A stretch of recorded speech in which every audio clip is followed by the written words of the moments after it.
Bonjour à tous, bienvenue à Club Ginette, je m'appelle Constance et aujourd'hui pour cette vidéo je vous retrouve pour mon deuxième bilan couture.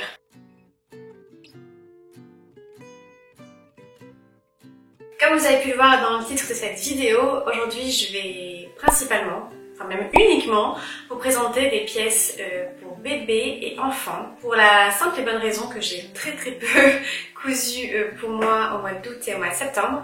Et cette chose que j'ai cousue pour moi, c'est cette blouse blanche à manches bouffantes et cette jupe à carreaux jaune et blanc. Mais tout ça, je vous l'ai déjà montré dans la dernière vidéo couture qui s'appelle Je tente de reproduire un look Balzac. Donc si vous avez envie d'avoir les détails sur ces deux pièces, je vous recommande d'aller voir cette vidéo. Donc mis à part ces deux pièces, je n'ai rien cousu pour moi au mois d'août et septembre. J'ai cousu pour offrir, donc pour la naissance de bébé qu'il y a eu dans mon entourage et pour offrir pour un cadeau d'anniversaire pour une petite fille. Donc c'est ce que je vais vous présenter maintenant. Donc je vais commencer parce que j'ai cousu pour les bébés. Donc j'ai cousu d'abord un petit bloomer en jersey de coton dans un imprimé avec des petits citrons. Donc ce petit bloomer, donc il est tout simple, en fait, il y a un élastique à la taille et deux petits élastiques au niveau des cuisses. C'est issu du patron de chez Super Bison pour la barboteuse Sugar qui va de 3 à 24 mois. Moi je l'ai cousu en 3 mois et en fait j'ai simplement fait le bas de la barboteuse, donc j'ai simplement cousu le bloomer, la version la plus simple sans les petits volants. Et donc sans les parties hautes. La modification que j'ai fait là-dessus, c'est que j'ai pas cousu l'entrejambe comme c'était écrit sur le patron, puisque c'était pour mettre des pressions et moi j'ai pas de la machine, enfin la pince, pour pouvoir utiliser des pressions. Donc j'ai pas fait ça, j'ai simplement cousu, fait une couture droite à l'entrejambe. Je pense que ça sera pas un problème puisque comme c'est avec un élastique, ça s'enlève facilement, donc pour changer le bébé ce sera pas un problème. Je pense que c'est par contre utile, enfin même nécessaire quand vous faites la partie haute de la barboteuse pour pas avoir à changer complètement le bébé à chaque couche. C'est un patron qui est très facile. Alors surtout moi qui ai fait vraiment que cette version-là. La version avec les volants, je l'ai pas testée donc je peux pas trop vous dire, mais c'est voilà, tout à fait très faisable. Pour aller avec le petit bloomer, j'ai également fait un petit béguin, toujours dans ce tissu imprimé petit citron. Attendez, je sais pas trop comment vous le présenter pour imiter une tête de bébé. Donc voilà, c'est un petit béguin comme ça qui s'accroche sous le menton avec deux liens comme ceci. Tout l'intérieur est doublé, donc je l'ai doublé dans un coton blanc et avec un biais tout le long.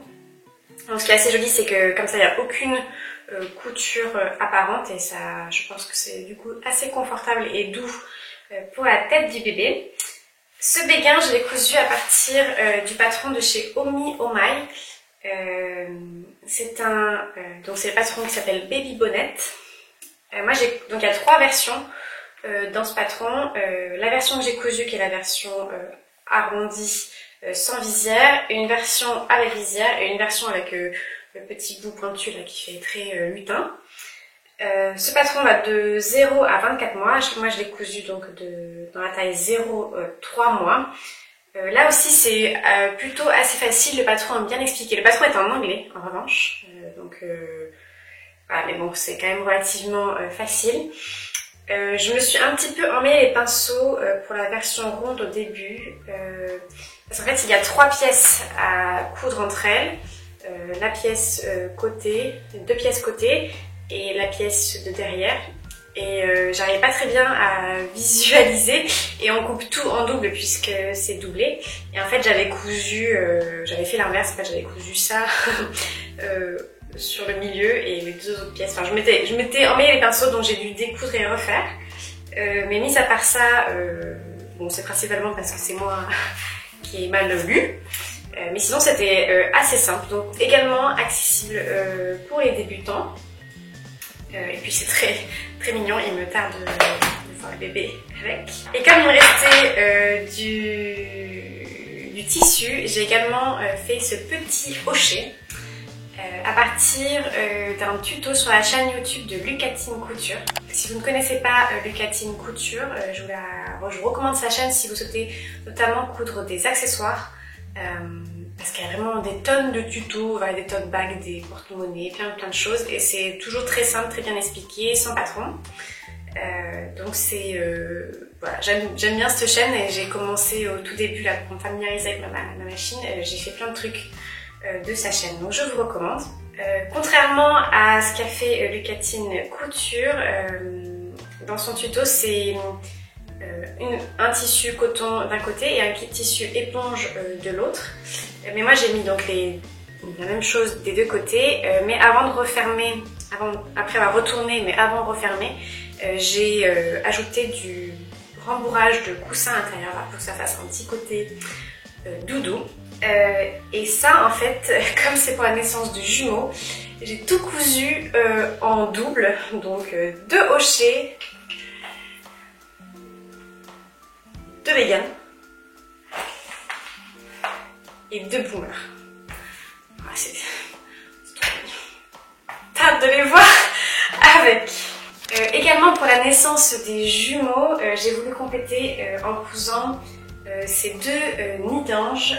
J'ai trouvé le tutoriel sur le blog de Happy as a Bee.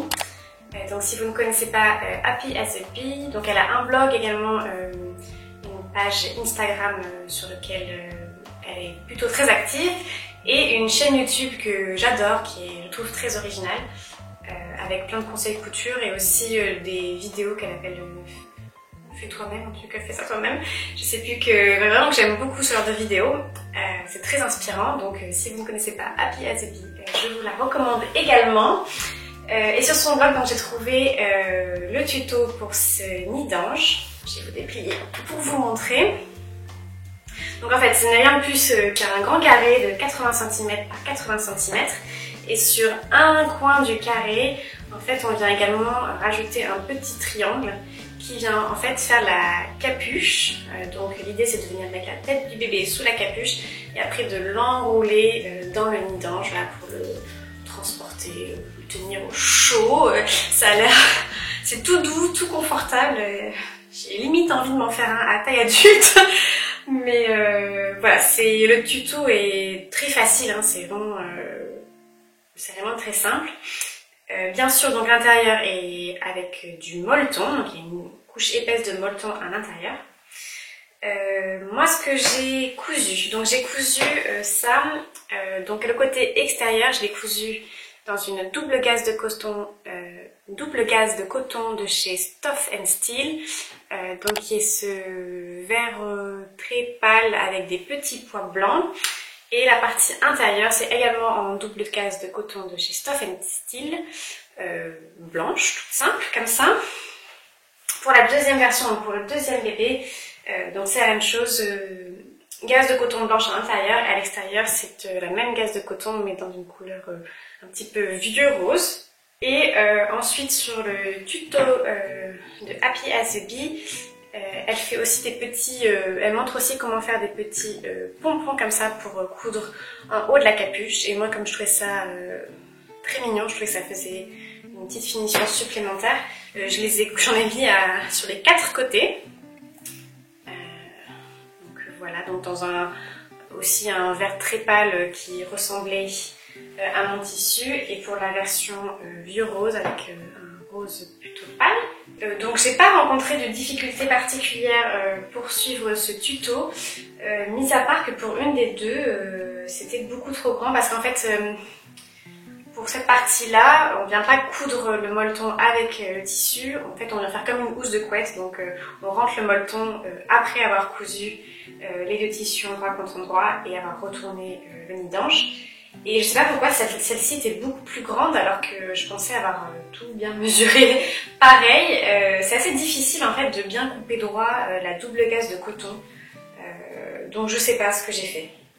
Donc celle-là j'ai dû la reprendre pour que ce soit en fait de la bonne taille, du moins que le molleton à l'intérieur ne tombe pas et qu'il n'y ait pas des gros trous.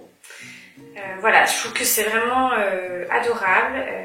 Je pense que c'est plutôt utile. Alors, je sais pas, hein, j'ai pas d'enfant donc j'ai pas d'expérience pour ça, mais voilà, je pense que c'est plutôt utile.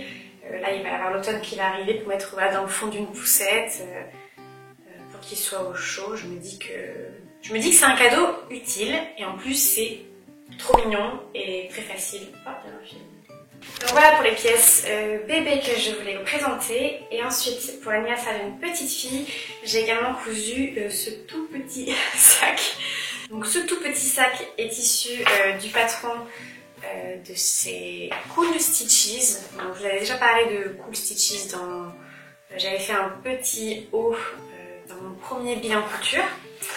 Mais là, donc c'est un patron qui est gratuit de sac qu'elle appelle le Scrunchy Tote Bag.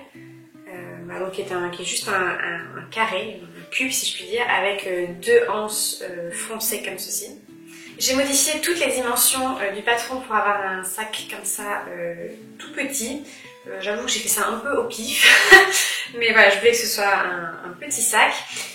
J'ai cousu ce petit sac dans une chute de tissu, donc c'était un Vichy rose assez rigide que j'avais acheté en magasin de seconde main pour faire la housse de ma machine à coudre.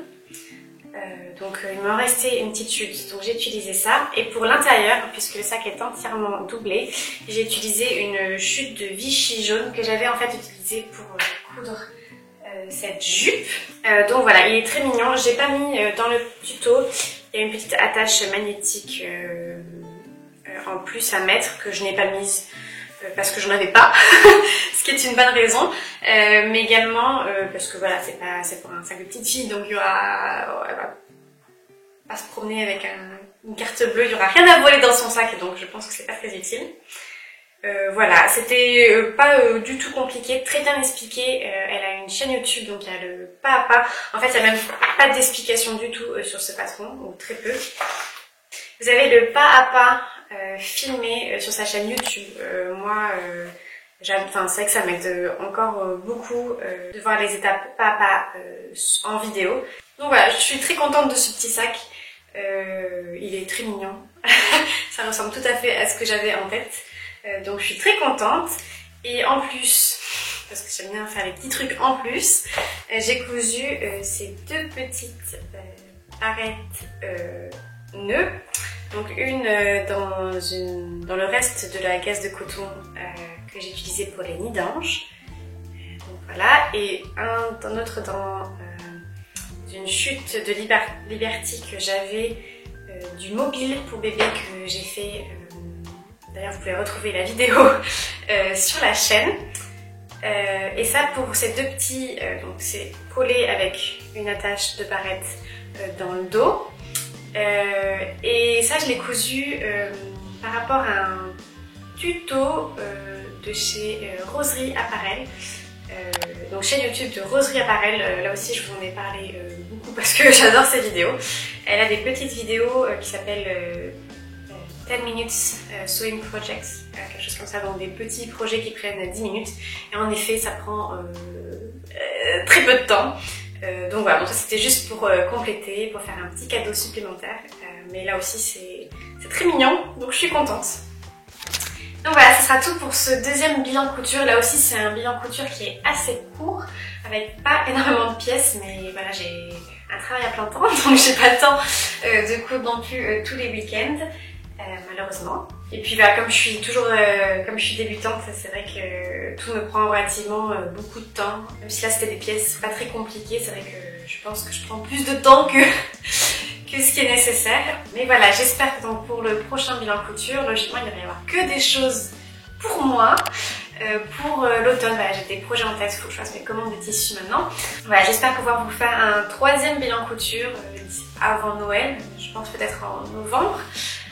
Voilà, je vais essayer de faire un bilan couture tous les 2-3 mois, même s'il n'y a pas énormément de pièces. Moi personnellement, je préfère des vidéos pas trop longues, donc voilà, je préfère sur des vidéos peut-être avec peu de pièces mais qui durent pas plus de 20 minutes. Donc n'hésitez pas à vous abonner à notre chaîne YouTube si vous voulez voir un petit peu ma progression en couture et les prochains projets que je vais coudre. Vous pouvez également nous suivre, je sais pas si vous savez, on n'a pas beaucoup parlé, mais on a également un compte Instagram. Et en général, quand je couds, j'essaie de mettre des petites stories. Alors, j'y pense pas tout le temps, mais de temps en temps, j'essaie de faire des petites stories et poser des questions, vous montrer les tissus à l'avance. Et j'aime bien de temps en temps partager également des choses qui m'ont plu sur Instagram. Donc n'hésitez pas également à nous suivre sur le compte Instagram. Voilà, et on se retrouve bientôt. Ciao, ciao!